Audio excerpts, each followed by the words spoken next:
कुछ दिन पहले शाहजहांपुर में एक मरीज शराब के ठेके से शराब लेकर पीता नजर आया।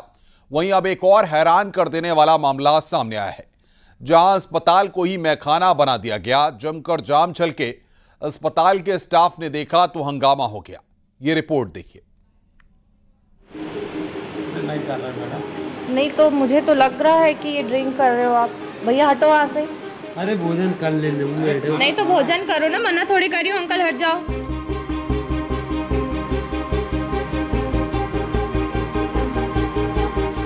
अस्पताल बना मैखाना, मरीज को दवा भी दारू भी। हॉस्पिटल में बैठ के ये चीज कर रहे हो। शराब पार्टी, नर्स ने रोका टोका। कोई दिक्कत कैसे नहीं है। थोड़ी सी जो पीली है। ये पेशेंट है, क्या नाम है आपका? कोई मैखाना नहीं है ये, ना ही कोई दावत का माहौल है जनाब, ये तो अस्पताल है। अब आप भी कहेंगे अस्पताल तो यहाँ तो दवा का काम होना चाहिए, दारू क्यों है जनाब? और शराब के जाम कैसे छलकाए जा रहे हैं? मरीज का हाल देखने के लिए अक्सर लोग फल फ्रूट जूस लेकर आते हैं, लेकिन लगता है ये याराना जरा अजब है। इन लोगों ने सोच लिया कि भाई दवा तो मिल ही रही, चलो हम दारू लेकर आ गए। बाकायदा अस्पताल में पार्टी हो रही थी, मरीज भी बैठा हुआ था और उसके ये दोस्त कहें या फिर रिश्तेदार, महफिल जमी थी। लेकिन ठीक इस वक्त के पैग अंदर हलक से नीचे उतरता नर्स की नजर पड़ गई तो देखिए कैसे नजर चुरा रहे हैं। तो अंकल हट जाओ, वो दिखाओ मेरे को, ग्लास दो इधर। तो खा लो ना, मना थोड़ी कर रही हूँ मैं। वो ग्लास दिखाओ मेरे को। नजर ही नहीं चुरा रहे, वो तो शराब का जाम भी छिपा रहे हैं। बार बार एक ही बात कह रहे हैं, कुछ नहीं मैडम। अरे दिक्कत, मुझे दिक्कत है, लेकिन मैं यहाँ ड्यूटी कर रही हूँ। अगर यहाँ बैठ के अगर आप लोग ये काम कर रहे हो। इधर नर्स को समझ आ गया कि कुछ तो गड़बड़ हो रही है। अब प्यार वाला लहजा सख्त हुआ और ये लीजिए शराब वाली चोरी पकड़ी गई। तो कुछ ये भी कहते सुना गया कि मरीज की तबीयत बिगड़ सकती है। ये दिखाओ मेरे को।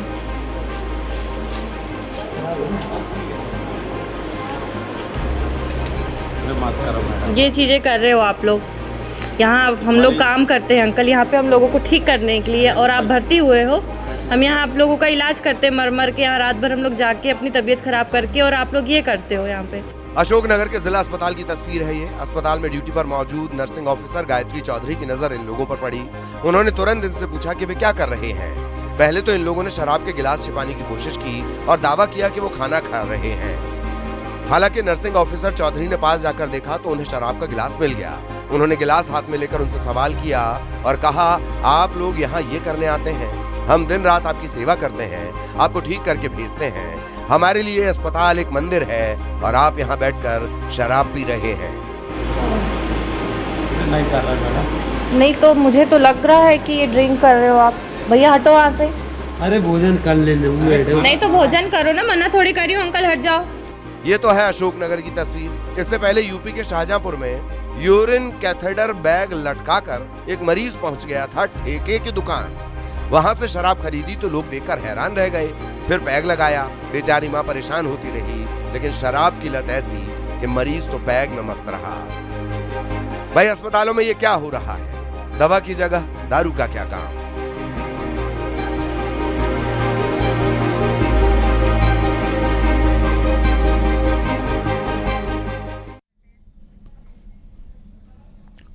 लखनऊ में रेलवे प्रशासन एक महिला के लिए उस वक्त मददगार बना जब वो बेहद मुश्किल में थी। चारबाग स्टेशन पर पहुंचने से पहले महिला को प्रसव पीड़ा हुई। जैसे ही रेलवे हेल्पलाइन से मदद मांगी गई, चारबाग स्टेशन पर मेडिकल टीम पहुंची। बाद में स्टेशन परिसर में ही महिला का प्रसव कराया गया, जहां पर उसने जुड़वा बच्चों को जन्म दिया। ये रिपोर्ट देखिए। रेलवे स्टेशन पर डिलीवरी, जुड़वा बच्चों वाली खुशखबरी।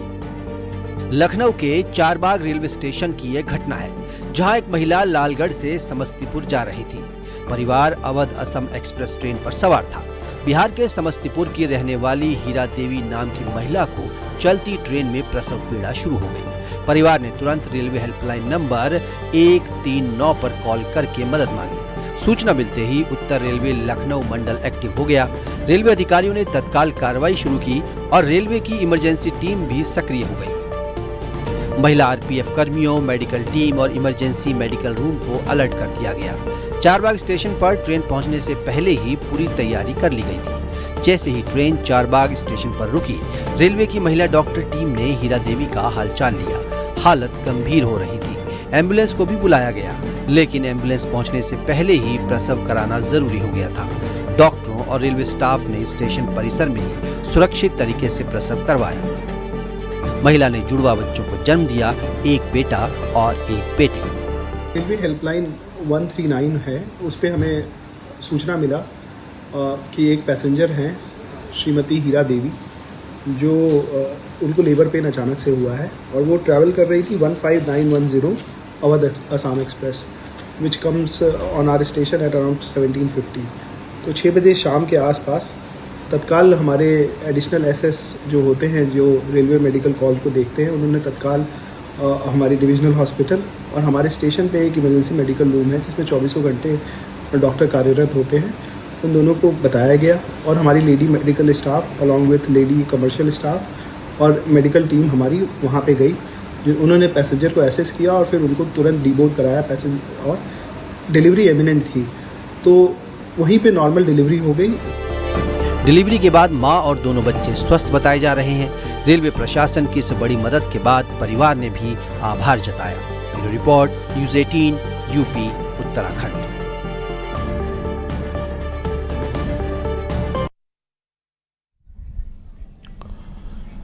टीम इंडिया के मिडिल ऑर्डर के star batsman Shreyas Iyer hospital से डिस्चार्ज हो गए। वनडे सीरीज के दौरान उन्हें गंभीर चोट लगी थी। आइए इस रिपोर्ट को देखते हैं।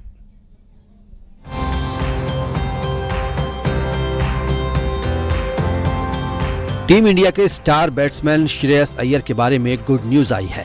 बीसीसीआई ने बताया कि श्रेयस को हॉस्पिटल से डिस्चार्ज कर दिया गया है, लेकिन श्रेयस अय्यर अभी भारत नहीं लौटेंगे।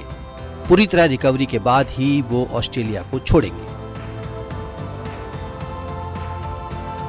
भारतीय क्रिकेट टीम इस वक्त ऑस्ट्रेलिया में T20 सीरीज खेल रही है। T20 से पहले 3 मैचों की वनडे सीरीज भी खेली गई।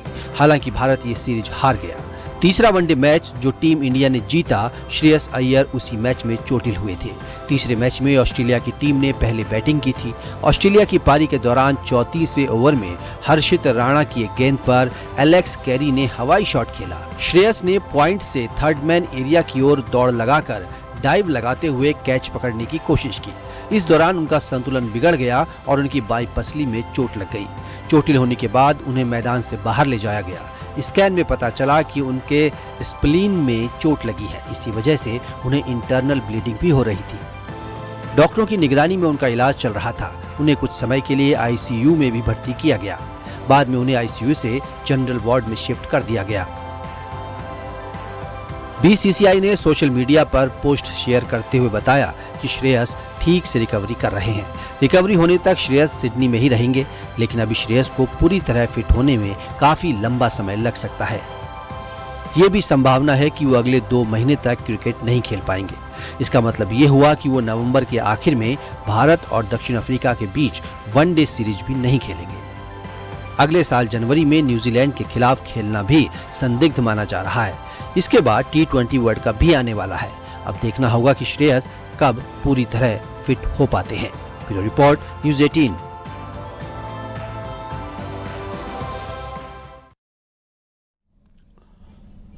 प्रयागराज के यमुना तट पर शुक्रवार की रात एक अलौकिक दृश्य देखने को मिला। घाट पर आयोजित कालिंदी महोत्सव में हजारों दीपों की रोशनी से यमुना घाट जगमगा उठे।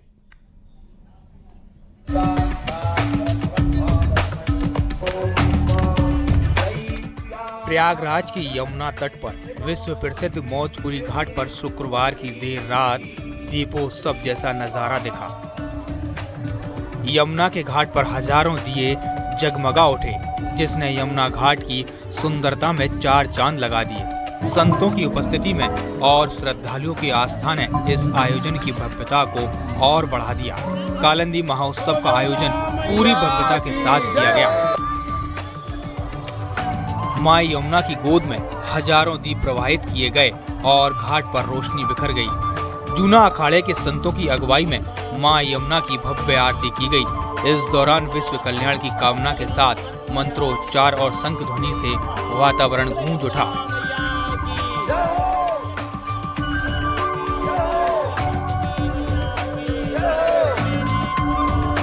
इलाहाबाद हाई कोर्ट के जस्टिस शेखर यादव और जस्टिस प्रवीण गिरी ने जूना अखाड़े के महंत शिवानंद जी सहित दूसरे संतों के साथ दीप प्रज्वलित कर महोत्सव की शुरुआत की।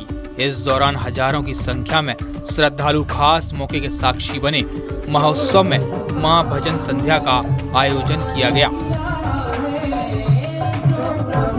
ये एक बहुत ही अविस्मरणीय पल रहता है, साल में एक दिन आता है और इस दिन का सभी को एक इंतजार होता है कि दीप जमुना मैया के क्षेत्र में, जमुना जी के किनारे और जमुना जी के जीवन प्रज्वलित प्रवाह के साथ में अपने जीवन को भी प्रज्वलित किया जाए, ऐसा एक क्षण रहता है और हर एक मनुष्य इस त्योहार का, इस समय का इंतजार करता है। देखिए, विगत 9 वर्षों से दीपदान कालिंदी महोत्सव एवं दीपदान महायज्ञ ये श्री दत्तात्रेय सेवा समिति के समिति के द्वारा किया जा रहा है। इसमें हर वर्ष दीपों की संख्या बढ़ती और घटती रहती है। पिछले साल 1.25 लाख दीपों का हुआ, इस बार 51,000 दीपों का दान किया गया और असंख्य लोगों के लिए भंडारा, सांस्कृतिक कार्यक्रम, ये कार्यक्रम प्रतिवर्ष होता रहा है। भजन संध्या में श्रद्धालु झूम उठे। भक्ति संगीत ने पूरे माहौल को आध्यात्मिक ऊर्जा से भर दिया। प्रयागराज से गौरव पांडे के साथ ब्यूरो रिपोर्ट, न्यूज़ 18।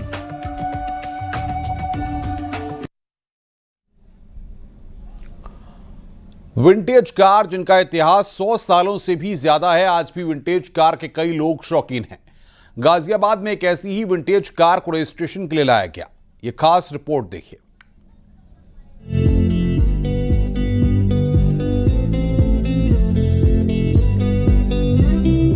कारों में car, vintage car.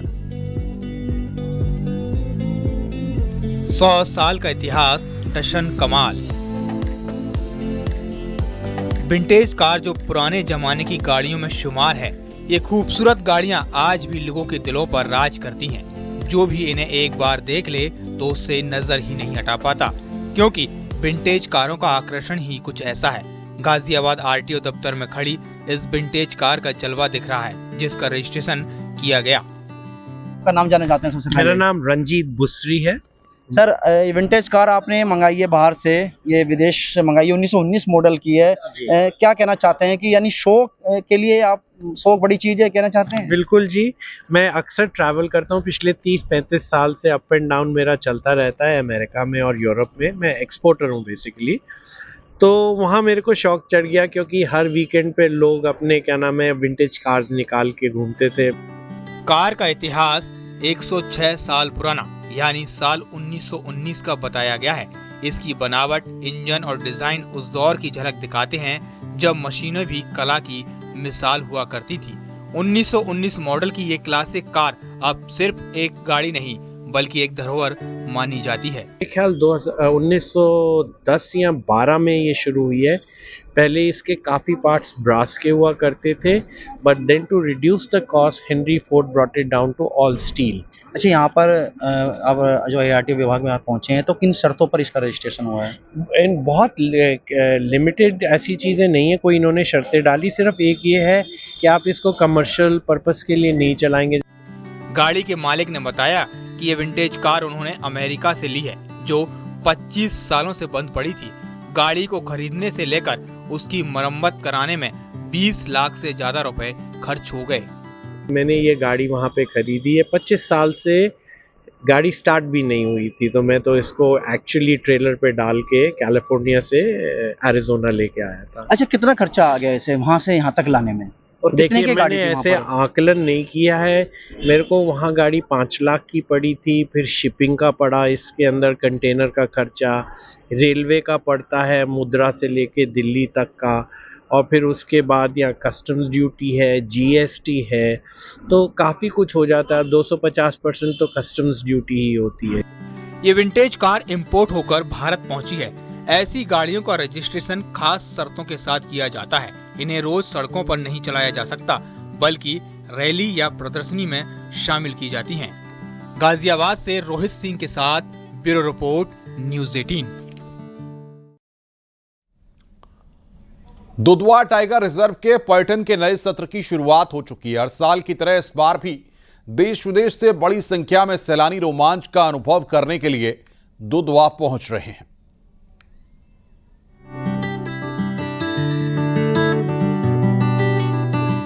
Lakhimpur Kheri के दुधवा टाइगर रिजर्व में एक बार फिर से सैलानी रोमांचित होने जा रहे हैं। दुधवा टाइगर रिजर्व को सैलानियों के लिए खोल दिया गया है।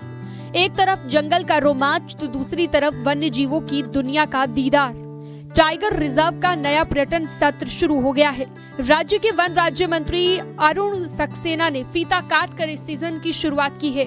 हालांकि और सालों के मुकाबले इस बार सैलानियों को वन्य जीवों का दीदार करना महंगा होगा। पहले एंट्री फीस 150 रुपए थी, जो कि अब बढ़कर 200 रुपए हो गई है। वहीं कैमरे की फीस 100 रुपए से बढ़ाकर 200 रुपए कर दी गई है। स्कूली छात्रों के लिए प्रवेश निःशुल्क रहेगा। यहाँ पे हम पर्यटकों के लिए सफारी बढ़ा रहे हैं ताकि उनको सफारी मिलने में आसानी हो। साथ ही साथ हमने यहाँ पर जो टॉयलेट्स हैं उनको साफ रखने का निर्देश दिया है। यहाँ एकोमोडेशन बढ़ा रहे हैं। ऑनलाइन बुकिंग शुरू की है। यहाँ का आदमी बम्बई में बैठा हुआ और वो अगर देखना चाहे उत्तर प्रदेश में क्या क्या इको टूरिज्म की जगह है, दुधवा में है, करतनिया घाट, सबके बारे में उसे पूरी सूचना मिलेगी और वहीं से वो रिजर्वेशन कर सकता है कि मैं इस तारीख को यहाँ ठहरूंगा, इस तारीख को मैं यहाँ सफारी करूँगा। दुधवा टाइगर रिजर्व में टाइगर के साथ साथ बारहसिंगा, हिरण, गैंडा और भालू के दीदार का अनूठा मौका मिलता है।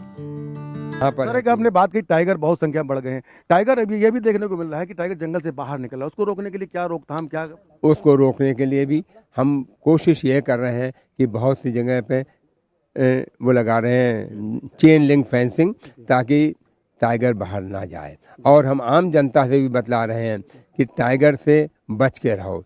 जहाँ पे भी अकेले दुकेले खेत में काम करने मत जाओ। देश भर में ही नहीं बल्कि विदेशों से भी लोग यहाँ पर खूबसूरती देखने के लिए आते हैं। पहले ही दिन दुधवा टाइगर रिजर्व में सैलानी बड़ी संख्या में पहुँचे। लखीमपुर खीरी से मनोज शर्मा के साथ bureau report, news 18 UP Uttarakhand. Rishikesh के मुनि की रेती खारा स्त्रोत में शराब की दुकान बड़ा सियासी मुद्दा बन चुकी है। पुलिस प्रशासन, प्रदर्शनकारी, हाईकोर्ट, आबकारी विभाग, बीजेपी और कांग्रेस सबकी नजर दुकान पर है और सवाल है कि साल भर में 21 करोड़ की कमाई वाली यह दुकान कब तक खुली रहेगी। देखिए रिपोर्ट। तीर्थ नगरी ऋषिकेश के पास ढालवाला में 4 साल पहले खुली शराब की दुकान पर इन दिनों घमासान मचा हुआ है। गुरुवार को भारी पुलिस फोर्स के साथ डीएम टिहरी और आबकारी आयुक्त ने 4 दिन से बंद दुकान को खुलवाया तो प्रदर्शनकारियों को वहां से खदेड़ दिया गया। एक तरफ हाईकोर्ट के आदेश के बाद पुलिस की निगरानी में शराब की दुकान खुली है तो थोड़ी दूरी पर दुकान बंद करने को लेकर धरना प्रदर्शन चल रहा है। रविवार को दुकान के विरोध में यह प्रदर्शन तब शुरू हुआ था जब दुकान के नजदीक एक युवक की उसी के दोस्त ने हत्या कर दी थी। तभी से इस दुकान को बंद करने की मांग हो रही है। आबकारी विभाग की चिंता दुकान की कमाई की है और आबकारी आयुक्त इसे प्रायोजित आंदोलन बता रही हैं। मैं ये क्लियर करना चाहूंगी कि ढालवाला वाली दुकान का आज सच कोई इस इंसिडेंट से कोई लेना देना नहीं है। जबरदस्ती के ये प्रायोजित आंदोलन किए जा रहे हैं। वहाँ पर जो लोग भी हैं उनका क्या हित है, क्या उनके वेस्टेड इंटरेस्ट है, ये असर्टेन करना एक बार देखना पड़ेगा पुलिस प्रशासन को भी और डिस्ट्रिक्ट एडमिनिस्ट्रेशन को भी और हमें भी। उत्तराखंड के शहरों में बीते कुछ सालों में शराब की मॉडल शॉप और डिपार्टमेंटल स्टोर खुले, लेकिन वहां कोई विरोध नहीं होता। लेकिन खासकर पहाड़ों में आज भी शराब के ठेकों का खुला विरोध होता है। इस साल अब तक पूरे प्रदेश में जनता के विरोध के चलते 41 शराब की दुकानें बंद हो चुकी हैं, तो 200 करोड़ का नुकसान हुआ है। अब सवाल है कि तीर्थ नगरी ऋषिकेश के मुनि की रेती इलाके में पड़ने वाली ये दुकान भी क्या बंद होगी? मुनि की रेती नगर पालिका ने इस दुकान को बंद करने का प्रस्ताव बोर्ड से पास कर लिया है। वहीं कांग्रेस का दुकान बंद करनी है तो बीजेपी जन भावनाओं की बात कह रही है। जहां लोग नहीं चाहते वहां नहीं खुलना चाहिए और खासकर जो ऐसी जगहें हैं जहां तीर्थ हैं या जो हमारा कुंभ क्षेत्र है उसमें तो इन चीज़ों का परहेज होना ही चाहिए और उसमें मुझे लगता है कि सरकार को कुछ ना कुछ सोच के इसमें फैसला लेना चाहिए। देखिए, मुनि की रेती में जो शराब की दुकान का विवाद है उसमें सरकार अपने स्तर से कदम उठाने जा रही है और जो जनभावनाएं होंगी उसी के अनुसार कदम उठाए जाएंगे जैसी जनता की इच्छा होगी। उत्तराखंड के पहाड़ी जिलों में शराब हमेशा से संवेदनशील मुद्दा रही है। नतीजा ये कि कई जगहों पर शराब के सरकारी ठेकों को खोलने का आज भी विरोध होता है।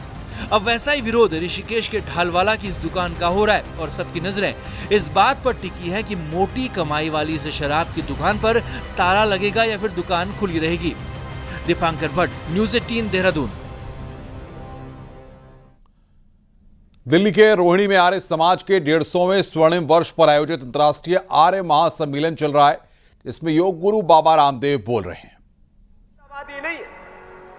हमने हमेशा शौर्य, वीरता और पराक्रम के साथ जिस समय जो उत्तरदायित्व तो अपने सामने था उसको निभाया है और ये सारा देश इस बात का साक्षी है। इस देश की आजादी में भी सबसे बड़ा योगदान यदि किसी संस्था और संगठन का है तो आर्य समाज है। ये सारा देश जानता है। बहुत बार बड़े बड़े मंचों पर चर्चा होती है इस संगठन का, इस पार्टी का, इन समुदायों का देश की आजादी में क्या योगदान है।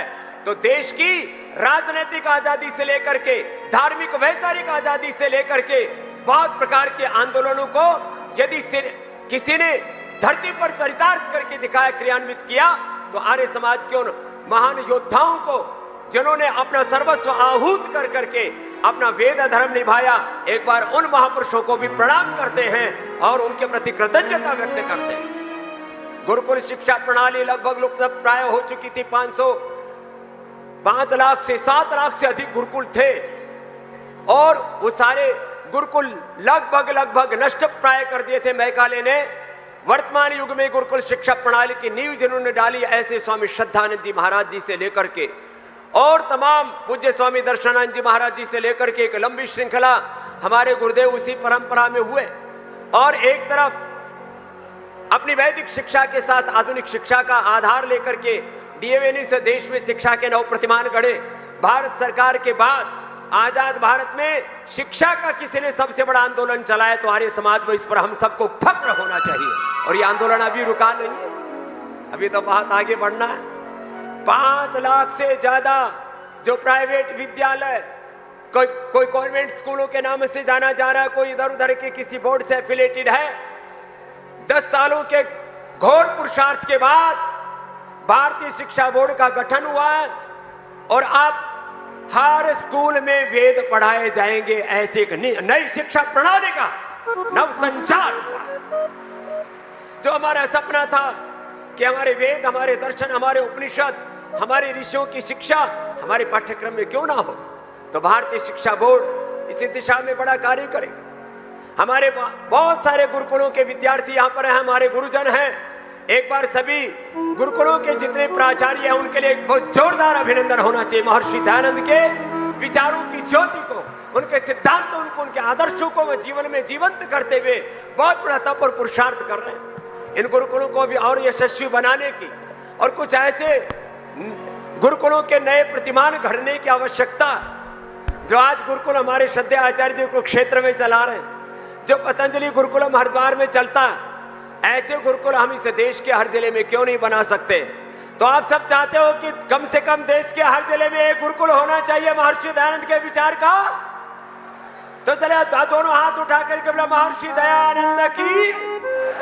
ये काम हमें करना है और ये जय घोष मात्र शाब्दिक नहीं है। स्वेन कृतना संवदेत, वेद कहता है हम अपने कर्म की ध्वनि को शब्द की ध्वनि से अधिक सबल मानते हैं और उसमें विश्वास करते हैं कि हमारे कर्म बोले कि हमें करना क्या है, हमें जीना कैसे। स्वेन कृतना संवदेत के आधार पर अब हमें गुरुकुलों के कुछ नए प्रतिमान घड़ने पड़ेंगे और वहीं से वो विद्यार्थी पैदा होंगे, वो चरित्र पैदा होंगे, वो व्यक्तित्व नेतृत्व पैदा होंगे जो महर्षि दयानंद के सपनों को साकार करेंगे। एक एक व्यक्ति में अपरिमित शक्ति है। मैं हर रोज योग कराते हुए इस बात को कहता हूं कि पिंड में ब्रह्मांड विद्यमान है और हम स्वयं उस ब्रह्म के प्रतिनिधि प्रतिरूप, हम ईश्वर की संतानें हैं। और जब हमारे भीतर वो ब्रह्मांडीय ऊर्जाएं पूरी तरह से अभिव्यक्त होती हैं तो एक मानव मानव नहीं रह जाता। वो मानव से महामानव होकर के देवत्व ऋषित्व में जब आरोहण पाता है तो महर्षि दयानंद का एक भी सच्चा सन्यासी जब तक धरती पर है तब तक सत्य सनातन वैदिक धर्म का लोप नहीं हो सकता। वो